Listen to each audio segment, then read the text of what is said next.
Dr. Sreeram Chaulia. Let's put our hands and hearts together to welcome. Thank you, Zakal. Greetings, everyone. It's great that we have restarted in-person events after a long hiatus. So I consider the timing of this book very fortunate, because there's been a lot of online discussions and launches, and we were worried about whether it will just go into this cyberspace oblivion. But thankfully, we managed to get together, and so great to see so many distinguished people here, my friends, my family, and also lots of very eminent personalities. So thank you all. We are still waiting for Meenakshi and Vinayji, but meanwhile, I want to thank you all for being here. I just want to say at the outset that what the Vice Chancellor says is because he has been so kind, and he's been mentoring me for 2 decades, more than 2 decades, even before Jindal University was created. So, like I say in the acknowledgements, the growth of our institution and the extraordinary success of the School of International Affairs, a lot of it owes to the autonomy and the vision that Professor Rajkumar gave us. So, thank you, Raj. Thank you so much for all of this. I want to acknowledge Ambassador Lakshmi Puri's presence here. She is in many ways the doyen of the diplomatic corps, and I think Hardeep ji, Union Minister, and Lakshmi Puri ji also have known me for a long time, and they are really also my guardians in many ways. I treat them that way. Hardeep Puri ji was Deputy High Commissioner in London when I was a master student, and I interviewed him some 22 years ago, and it also turned out to be a journal article for international politics at that time. So since then we have come a long way, and she has always the brainstorming I've done with Ambassador Lakshmi Puri always gives food for thought, and takes me to another level. So thank you, ma'am. Thank you for sparing time and for being here. Many others in the audience I won't want to individually acknowledge in the interest of time, but thank you for your interest in my scholarship and in this new book. What is all this? What is Crunch Time about? Well, I've been wondering for a long time, as a scholar of international studies, why we don't have enough case studies of Indian leadership during major crises involving external adversaries. There just weren't any. And one of the signature works that we all read growing up is Graham Allison's Essence of Decision. This is a famous work about the Cuban Missile Crisis of 1962, and about JFK, John F. Kennedy, and the decision making in 13 days. What was the calculus? How did it change over 13 days?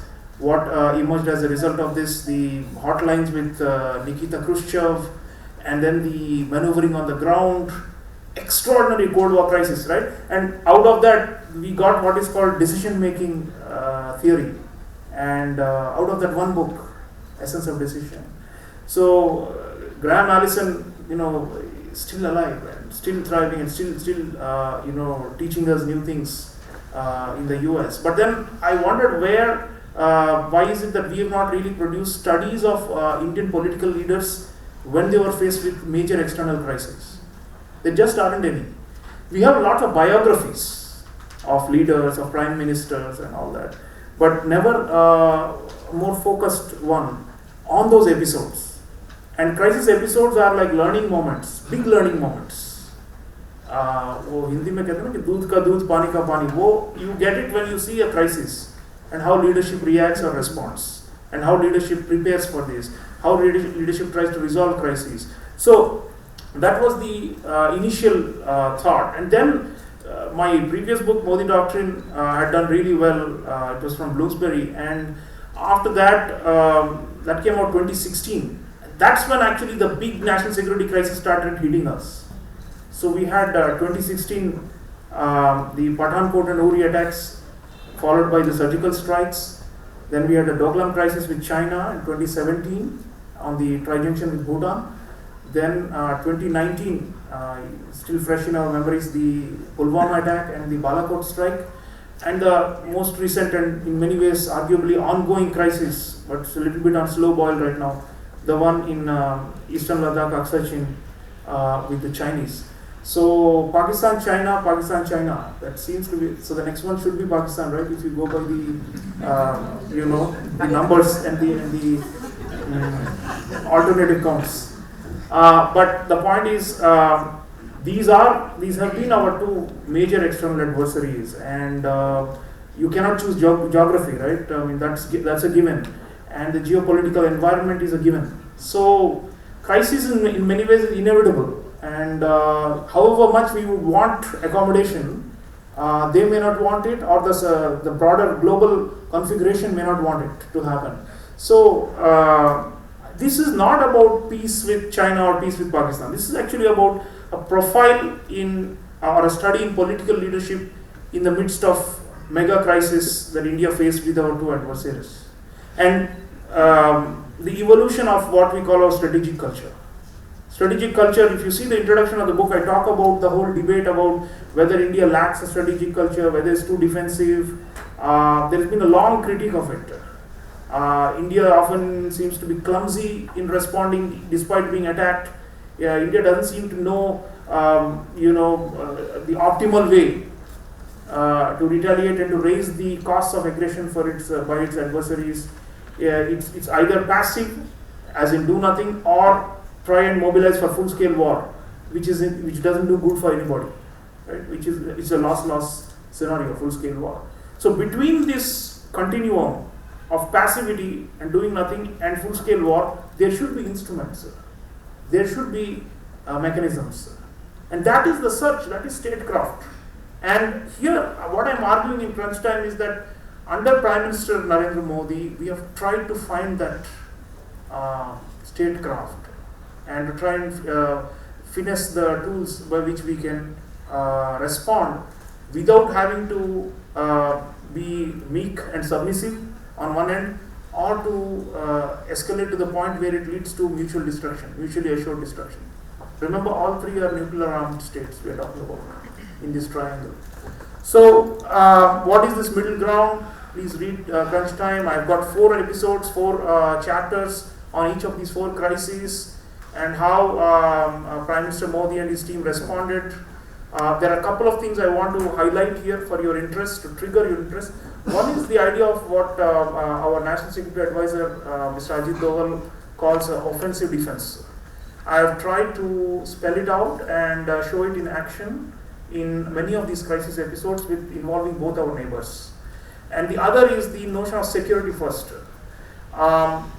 You may have all followed that the Chinese Foreign Minister was in town a few days ago. Wang Yi was here in person, and even there you could see that the security first doctrine was at play, because they were wanting us to move on from the crisis of 2020 without pressing on our claims and pushing them back from all the points.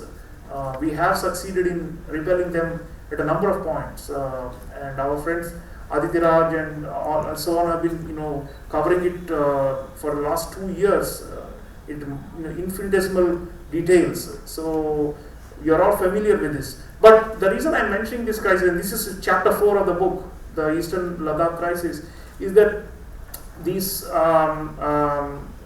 the dynamic is such that we do not get to any kind of clear resolution, and then there are further incidents. So we are caught in a spiral, whether we like it or not, right? So what is the dharma of the state, as our External Affairs Minister Dr. Jaishankar calls it? The dharma of the state is to protect its citizens from attack.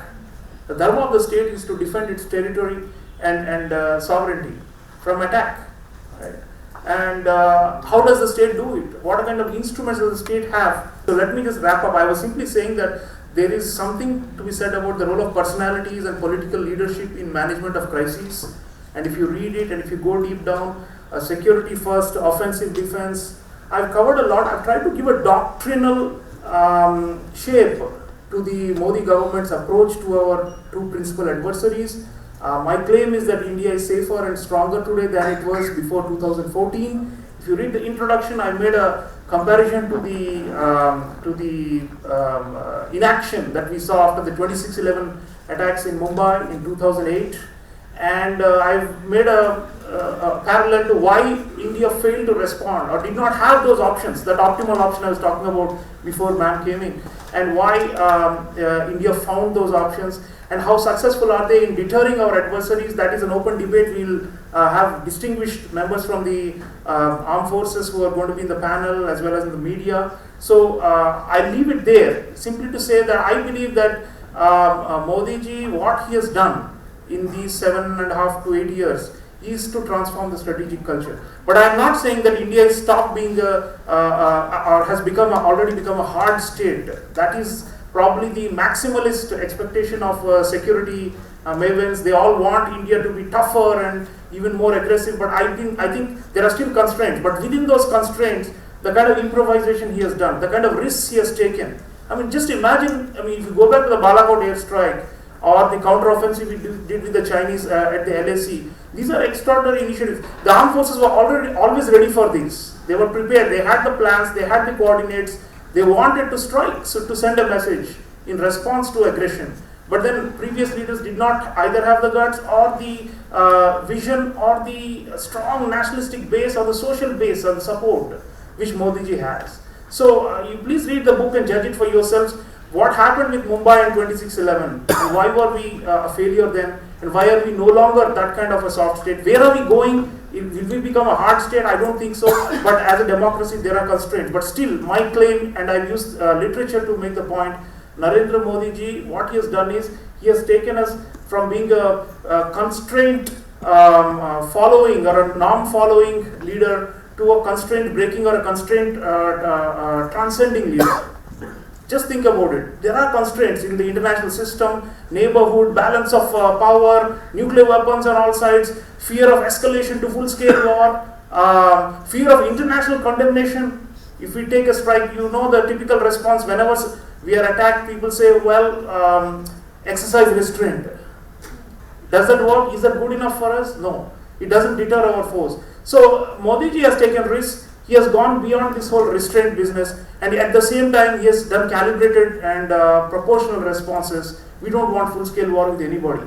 We are the last country on this earth who wants this.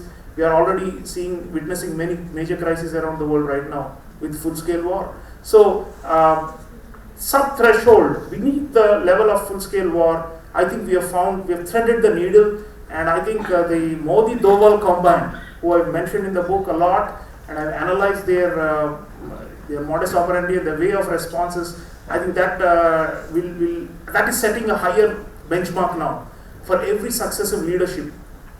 2024, 2029, let's say 2029, Modi ji is no longer there. Suppose. I still think that now we have the public and the country and the state apparatus, the civil-military relations, all of these are gone in the right direction. I think that's a big change. I'm witnessing a contemporary thing and trying to explain it to you, but in hindsight, in history, I think my view will be upheld. But let's continue to argue this.